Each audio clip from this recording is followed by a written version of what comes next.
ऐसे ही मेरे ठाकुर जी ने ब्रह्मा जी को नहीं क्षमा किया, लेकिन इंद्र को क्षमा कर दिया था। इंद्र एक गद्दी है, लेकिन जब कभी भी कोई अनुष्ठान होता है, बांके बिहारी के नाम का जहां भजन यज्ञ होगा, वहां पर इंद्रदेव अपना प्रकोप जरूर दिखाएंगे।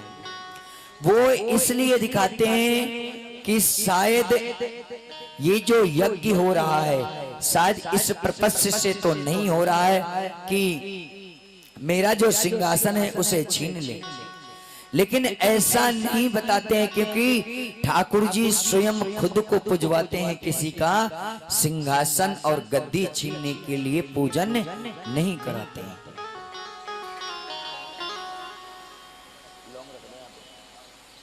लेकिन जब ठाकुर जी के पास इंद्र गए तो इंद्र को क्षमा कर दिया।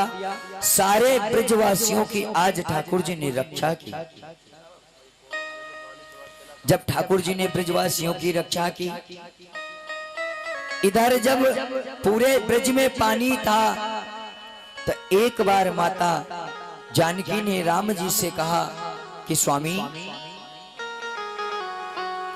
अब हम अपने अवध में रहते हैं, यानी राजमहल में रहते हैं, लेकिन आप एक काम करो, बहुत साल हो गए हैं हमारे घर पर किसी ब्राह्मण ने भोजन नहीं किया, क्यों नहीं आज किसी ब्राह्मण को बुला लो और हमारे घर पर प्रसाद पाले। हमारे प्रभु श्री राम ने कहा, देवी जैसी आपकी आज्ञा।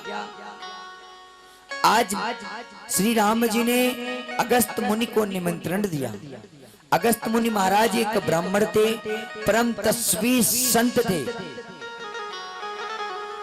और जब इधर अगस्त मुनि महाराज को बुलाया तो महाराज घर पर पहुंचे।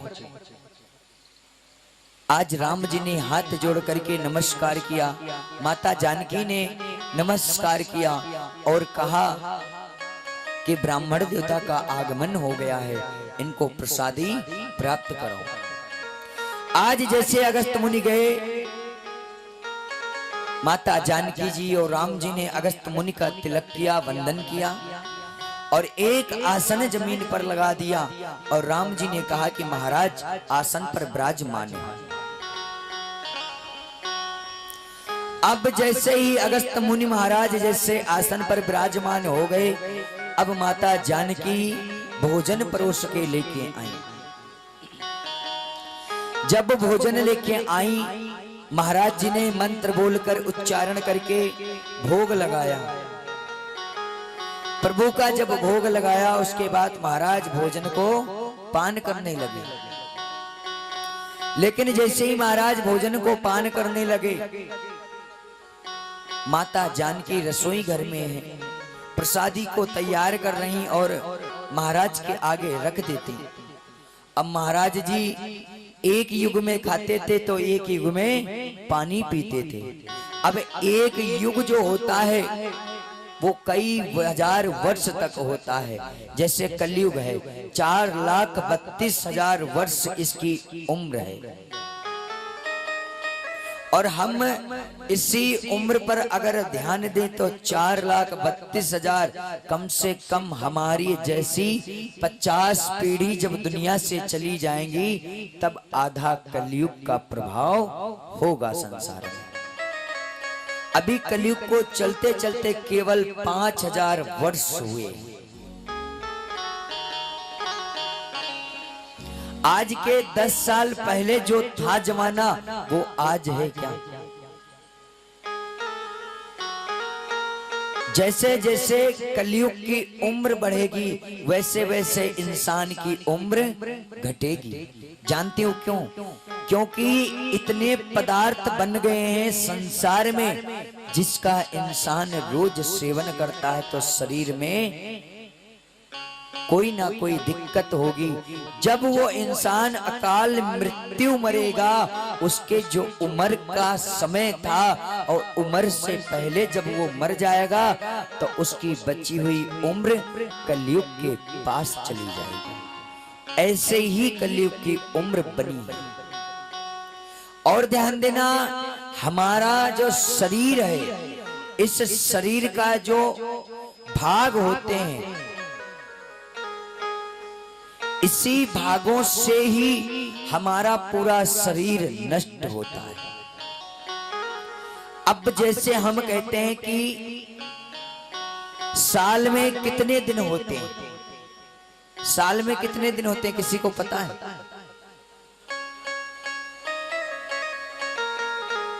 कितने दिन होते हैं साल में? 365 दिन होते हैं। रात्रि कितनी होती है? रात्रि कितनी होती है? रात्रि केवल एक होती, जिसको हम शिवरात्रि कहते हैं। रात्रि केवल एक होती है, जिस शिवरात्रि पे भगवान शंकर का विवाह हुआ था, उसे हम शिवरात्रि कहते हैं। लेकिन ये जो काली रात्रि रात की होती है, ये रात्रि की जो काली रात्रि है, ये समझ लो हमारे शरीर को चूसती। इनको आग रात्रि कहोगे। रात्रि दो होती हैं, एक नवरात्रि, एक शिवरात्रि, एक रात्रि। लेकिन जिसमें भगवान का नाम लगता है वो रात्रि बोली जाती है, लेकिन जिसमें इंसान का नाम लगता है वो रात्रि बोली जाती है। लेकिन इन रात्रियों में से इंसान की उम्र कितनी है? इंसान की उम्र केवल 100 वर्ष है इस कलयुग में। लेकिन ये 100 वर्ष इंसान जी पाता है क्या? इंसान 100 वर्ष जी पाता है? नहीं। जिनके ज्यादा अच्छे कर्म होते हैं वही 90 तक पहुंच पाते हैं।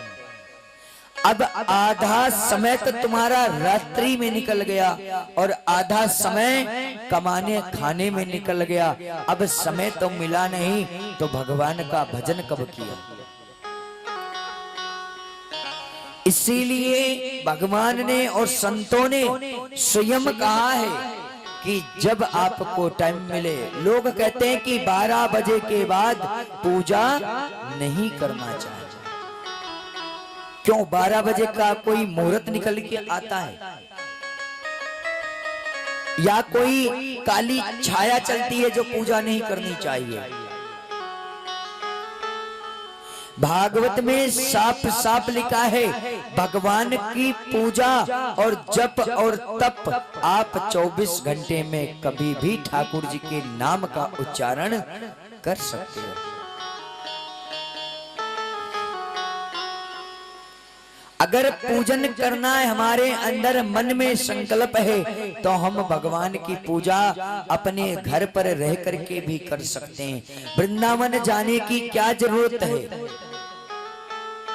अगर हम भगवान को भाव से भजते हैं तो जो भाव वृंदावन में है वही भाव तुम्हारे अंदर होना चाहिए। तुम्हारा घर ही तुम्हारा वृंदावन हो जाता है। लेकिन भाव नहीं तो आप वृंदावन का काशी मथुरा बनारस सब घुमाओ, फिर भी आपका मन कहीं नहीं लगेगा। और अगर आप मन को काबू करना चाहते हो तो पहले आसन को जीतना होगा। यानी जिस जगह हम बैठ करके परमात्मा की भक्ति करते हैं, हमें ऐसा अपने अंदर हिम्मत और ताकत लानी चाहिए कि जिस आसन पर बैठे हैं उस पर ज्यादा से ज्यादा परिश्रम कर सकें।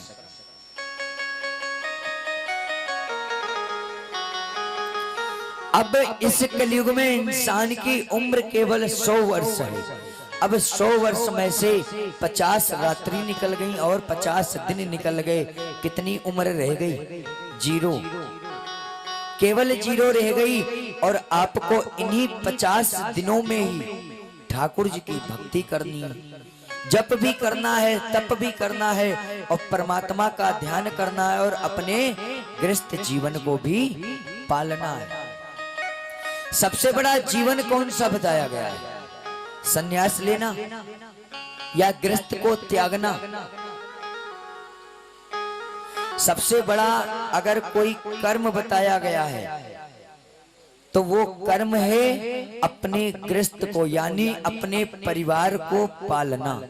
लेकिन इस कलयुग में परिवार को कहां अपनी बीवी को पालते हैं। इस कलयुग का परिणाम है माँ बाप की फिक्र इतनी नहीं जितनी अपनी बहू की फिक्र रहती है। अब इसमें आप सोचो, जब आप अपने परिवार को नहीं पाल रहे हो, तुम्हारे घर में तुम्हारे माँ बाप भूखे मर रहे हैं, तुम्हारे माँ बाप बाहर जाने के लिए वृंदावन मथुरा घूमने के लिए तरस रहे हैं और तुम फोर व्हीलर में बैठ करके वृंदावन मथुरा काशी घूम रहे हो, तो तब फल मिलेगा या अपने माँ बाप की सेवा करोगे तब फल मिलेगा।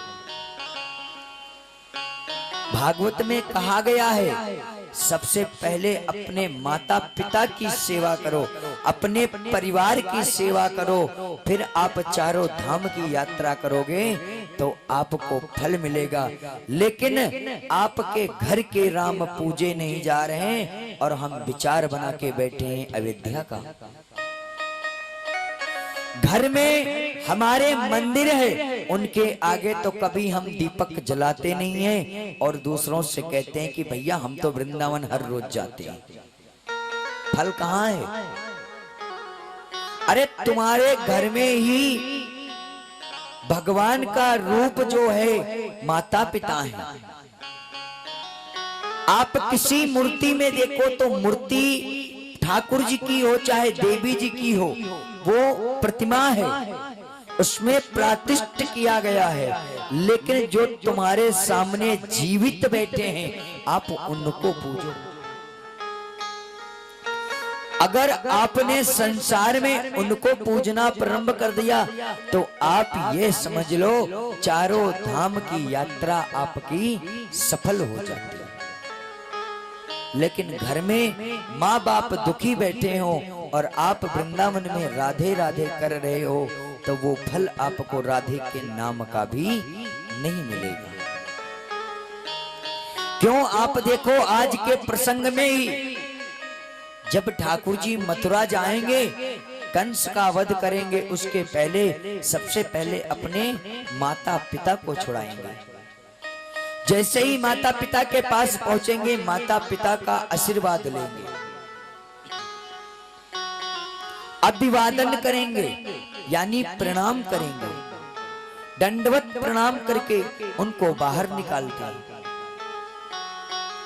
तो संसार में भक्ति और भाव और अपने ग्रस्त जीवन को पालने का सबसे बड़ा संसार का पुण्य का कार्य होता है। आज जब माता जानकी जी इधर अगस्त मुनि महाराज को प्रसाद थाली में लगा के दिया तब महाराज प्रसाद को पा रहे हैं। अब माता परेशान होने लगी। जब जो संत एक युग में खाते हो तो आप खुद सोचो कि वो भोजन कितना करेंगे। आज जब माता ने भोजन परोस के रखा और महाराज पाने लगे, अब माता रसोई घर में थी, बार बार भोजन बना के लेकर के आती, जब भी बना के लाती उसके पहले महाराज पूरा प्रसाद को पा जाते। अब माता जानकी परेशान होने लगी, कहने लगी स्वामी से कि स्वामी कितने दिनों से भूखे ब्राह्मण हैं ये। राम जी मुस्कुरा के कहते हैं कि देवी आप ब्राह्मण देवता का भोजन भंडारा पूर्ण रूप से कराओ, क्योंकि ब्राह्मण को कभी भूखा उठना नहीं चाहिए।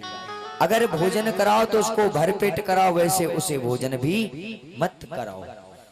आज राम जी जब माता जानकी से कहने लगे तो माता जानकी कहने लगी ठीक है स्वामी। माता जानकी बार बार भोजन बना के लाती हैं। अब माता जानकी के रसोई में जितना अन्न रखा था सब कम पड़ने लगा। अब माता जानकी कहने लगी अगर मैं ये कहती हूँ कि महाराज हमारे वहां जो कच्चा अन्न रखा था कम पड़ने लगा है तो हमारी निंदा होगी। माता जानकी ने राम जी को इशारे से बुलाया और कहा स्वामी रसोई घर में जितना भंडार था पूर्ण रूप से साफ हो गया है और महाराज का पेट अभी भी नहीं भरा है। राम जी ने कहा रसोई घर में जब भंडार नहीं रहा तो एक काम करो, रिद्धि सिद्धि को याद करो और रिद्धि सिद्धि को बुला लो। आज रिद्धि सिद्धि को माता जानकी ने और राम जी ने याद किया, आकर के रसोई घर में विराजमान हो गई, फिर भी कमी पड़ने लगी। अब रिद्धि सिद्धि भी परेशान होने लगी। लेकिन जब माता जानकी को भगवान श्री राम ने देखा कि हमारी देवी बहुत ही ज्यादा परेशान होने लगी, तब माता जानकी से कहा कि देवी एक काम करो, एक तुलसी का पात्र लाओ और जा करके महाराज को दे दो। जैसे ही माता जानकी ने तुलसी के पात्र को अन्न में रख दिया, प्रभु ने एक कस्सा तुलसी के साथ में खाया, एक बड़ी लंबी डकार ले ली और कहा महाराज मेरा भोजन से तो पेट भर गया, अब जल की अभिलाषा है। राम जी ने कहा, माता जानकी कहने लगी स्वामी जल की मत कहना, समुद्र साफ हो जाएगा फिर भी इनका पेट जल से नहीं भरेगा। राम जी ने कहा ब्राह्मण देवता का तिलक किया, दक्षिणा दी, वस्त्रों का दान दिया। लेकिन भागवत में ये भी कहा गया है, संतों ने कहा है, जब तक घर पर ब्राह्मण करे और ब्राह्मण भोजन करने के बाद में अगर जल ना पान करे तो भोजन भी अधूरा रहता है।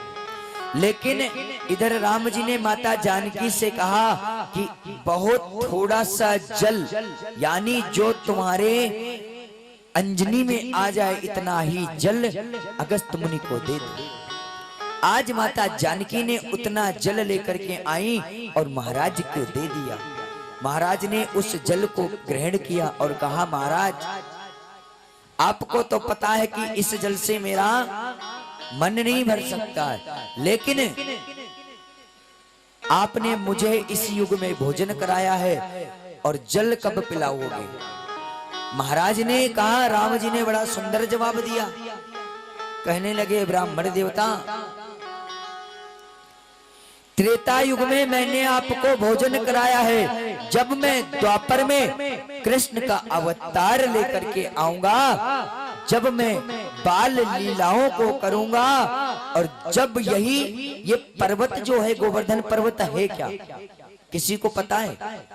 ये गोवर्धन पर्वत है। जब लक्ष्मण जी मूर्छित हो गए थे और हनुमान जी संजीवनी बूटी लेने गए थे, उसके बाद में लौट करके जब लक्ष्मण जी मूर्छा से अलग बाहर आ गए थे, जब श्वेत बंधु रामेश्वर का पुल बन रहा था, तब सभी वानर पत्थर पर राम जी राम राम लिखते थे और सभी वानर उस पत्थर को समुद्र में फेंकते थे।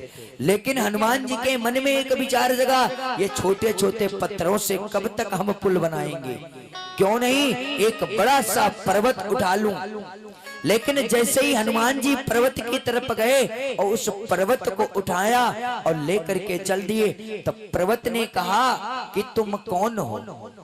तब पर्वत कहने लगा, हनुमान जी कहने लगे, मैं रामदूत हनुमान हूँ और आज मुझे आपके पत्थर की जरूरत है, यानी राम जी आपके ऊपर चल करके लंका को जाएंगे। जैसे इस बात को बोले, पर्वत तुरंत प्रसन्न हो गया और कहने लगा कि महाराज ये तो बड़ी कृपा है, क्योंकि पर्वत को श्राप मिला था, जब तक राम जी के शरण नहीं आएगा पर्वत, तब तक पर्वत का उद्धार भी नहीं होता। ऐसे ही हनुमान जी ने अज्ञाली पर्वत से और उसी पर्वत को हनुमान जी ने अपने हाथ पे रख लिया। जब लेकर के चल रहे थे, तब तक हनुमान जी को खबर मिल गई कि रामेश्वर का जो श्वेत बंधु पुल है उसका निर्माण हो गया, अब पत्थरों की जरूरत नहीं है। तो वही पर्वत ब्रज की तलहटी में, यानी गिरिराज जी जो हैं, वही पर्वत वहीं पे स्थापित कर दिया। जब हनुमान जी ने उस पर्वत को स्थापित किया, तो पर्वत ने हनुमान जी से कहा कि हे रामदूत हनुमान, तुम तो मुझे राम जी के चरणों में ले जा रहे थे, तुमने तो मुझे बीच भंवर में ही छोड़ दिया। तब हनुमान जी ने कहा, चिंता मत करो, जब तक राम जी का आप में समक्ष नहीं होगा, यानी स्पर्श नहीं होगा, तब तक तुम्हारा उद्धार नहीं होगा। लेकिन द्वापर में जब श्री कृष्ण का अवतार लेकर के राम जी आएंगे, तब तुम्ही को धारण करेंगे और तुम्ही पूरे ब्रजवासियों की रक्षा करोगे।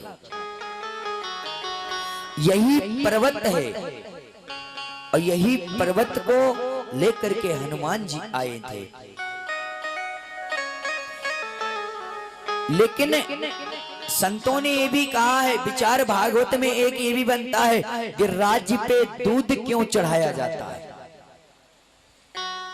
किसी भक्त को पता है? यानी हम गिरिराज जी पे जब तक दूध नहीं चढ़ाते तब तक गिरिराज जी हमसे प्रसन्न भी नहीं होते। क्यों? दूध क्यों चढ़ाते हैं हम गिरिराज जी पे? इस पर्वत में ऐसे ऐसे पत्थरों का निर्माण था जिसमें भगवान शंकर का भी प्रभाव था। यानी जब हम मंदिर जाते हैं तो भगवान को, शंकर को लोटा अर्पण करते हैं, लेकिन जो हनुमान जी हैं वही शंकर हैं। और कहा गया है शंकर सुमन केसरी नंदन। जो शंकर जी हैं वही हनुमान जी हैं और जो हनुमान जी हैं वही शंकर जी। यानी हनुमान जी लेकर के आए थे तो हनुमान जी को पर्वत के अंदर शिव का रूप माना गया है। इसीलिए ठाकुर जी शंकर जी के प्रिय भक्त रहे हैं। शंकर जी महाराज जो हैं ठाकुर जी के प्रिय भक्त रहे हैं। जहां पर ठाकुर पूजेंगे वहीं पर शंकर जी भी पूजे जाएंगे। यही पर्वत था। आज अगस्त मुनि को जब पूर्ण रूप से जब इधर इंद्र ने घनघोर वर्षा करी, चारों तरफ आंधी तूफान बादल, इंद्र ने खूब वर्षा करी, पूरे ब्रज में जल ही जल बहने लगा। और ऐसे जल बह रहा है कि कहीं ऐसो नहीं ब्रज पूरा बह जाएगा। लेकिन ब्रज में महिमा है हमारे ठाकुर जी की, तो ब्रज क्या बह सकता है? और इधर ठाकुर जी महाराज ने अगस्त मुनि को आदेश दे दिया और कह दिया कि महाराज त्रेता युग में मैंने आपको भोजन कराया था और अब आपकी जरूरत है, आकर के जितना ब्रज में जल है इस जल को पान कर लो, मेरा भोजन पूर्ण रूप से संपूर्ण हो जाएगा। आज जैसे ही अगस्त मुनि महाराज विराजमान हुए और एक अंजनी में पूरे ब्रज का जल भरा और एक शाख में जल को ग्रहण कर गए। यानी अगस्त मुनि में इतनी क्षमता है, अगर वो चाहे तो एक अंजनी से पूरे विश्व का जल एक सांस में पी सकते हैं। लेकिन अब यहां से आप देखो, दिल्ली में माता यमुना का प्रकोप देखो तो दिल्ली वाले घबरा रहे हैं, और वृंदावन में आप ब्रज में देखो, दुकानों में यमुना का जल पहुंचा है तो दुकान वाले राधे राधे हाथ उठा के और राधे का नाम लेके झूमते हैं, गाते हैं, क्योंकि उनको ब्रज की महिमा पता है। क्योंकि कितना भी जल हमारे वृंदावन में यमुना जी आ जाएं, लेकिन हमारा कुछ नहीं बिगड़ेगा, क्योंकि वहां पर भक्ति और भाव दोनों हैं और फिर स्वयं ठाकुर जी बैठे हुए। तो आप यहां से देखो, दिल्ली वाले जो हैं उनको डर लगता कि हमारी दिल्ली नष्ट ना हो जाए। अरे पापी हैं वो। अरे तुमने यमुना जी के ऊपर इतनी गंदगी, इतना कब्जा कर लिया, तो भाई अगर तुम हमारे घर में कब्जा करोगे तो हम भी उसके लिए लड़ जाएंगे। तो माता यमुना है, वो तो भगवान कृष्ण के चरण रज से आ रही हैं, तो अपना स्थान क्यों छोड़ दें? माता यमुना यही बताना चाह रही हैं, अब की तुमने संकेत सिर्फ है ये दिल्ली वालों के लिए, ये संकेत सिर्फ इसीलिए दिया है माता यमुना ने, क्योंकि हर साल बाढ़ आती है लेकिन यमुना कभी उफान नहीं लेती थी, सिर्फ गंगा जी उफान लेती थी। लेकिन अब की गंगा जी का उफान कम है, यमुना जी का उफान ज्यादा रहा है। माता यमुना यही बताना चाहती हैं ठाकुर जी भक्तों को कि अगर तुम हमारे ऊपर गंदगी करोगे तो हम तुम्हारी गंदगी को ही साफ कर देंगे, अगर तुम हमारे ऊपर कब्जा करोगे तो हम तुम्हारे घर तक कब्जा कर लेंगे। हमसे तुम पार नहीं पाओगे लेकिन हम तुमसे पार जरूर पा जाएंगे। तो यहीं से भक्त का भाव पता चलता है। कैसे? क्योंकि वृंदावन में है तो उसी जल में ब्रजवासी नाच रहे हैं, झूम रहे हैं, भगवान का ठाकुर जी का नाम उच्चारण कर रहे हैं, और वही यमुना जी दिल्ली में बह रही हैं तो उनके साथ खिलवाड़ हो रहा है और डर रहे हैं। अरे उनसे हाथ जोड़ करके विनती करो कि हे माता, हमसे जो अपराध हुआ है वो अब दोबारा नहीं होगा और आप अपने ही जगह पर शांत हो जाओ। यमुना जी सिर्फ 2 बार उफान लेती हैं। कब? जब द्वापर में कृष्ण अवतार हुआ, वसुदेव जी महाराज जब गोकुल को लेके जा रहे थे तब वसुदेव जी महाराज यमुना को पार कर रहे थे। तब माता यमुना श्री ठाकुर जी के चरण को स्पर्श करने के लिए बिल्कुल इतना बढ़ने लगी थी कि वसुदेव जी महाराज डूबने लगे थे। तब ठाकुर जी ने सोचा कि अगर मैंने अपने चरण नीचे नहीं किए तो मेरे पिताजी भी इसी यमुना में डूब जाएंगे। आपने देखा भी होगा जो भगवान की लीलाएं हैं। हमारे ठाकुर जी ने उसी पलरे से पैरों को नीचे कर दिया, यमुना माता ने आकर के पैरों को स्पर्श किया और तुरंत शांत हो गई। उस समय पर माता यमुना ने उफान लिया था, या तो इस कलयुग में इतना उफान लिया है जो बिहारी जी के चरण तक माता यमुना पहुंची थी। तो ये भगवान का भाव होता है, क्योंकि जब तक भगवान का भाव भक्त का नहीं होगा भगवान के लिए, तब तक कुछ भी अच्छा नहीं होता है।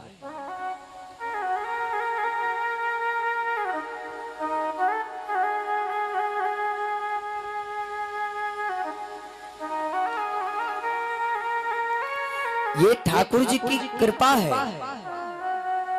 ऐसे ही अगस्त मुनि ने आकर के पूरे जल का श्वेत किया, फिर ठाकुर जी से आशीर्वाद प्राप्त किया और वहां से अंतर ध्यान हो गए। बुलवा के बिहारी लाल की जय हो, बोलो श्रीमद् भागवत महापुराण की जय हो।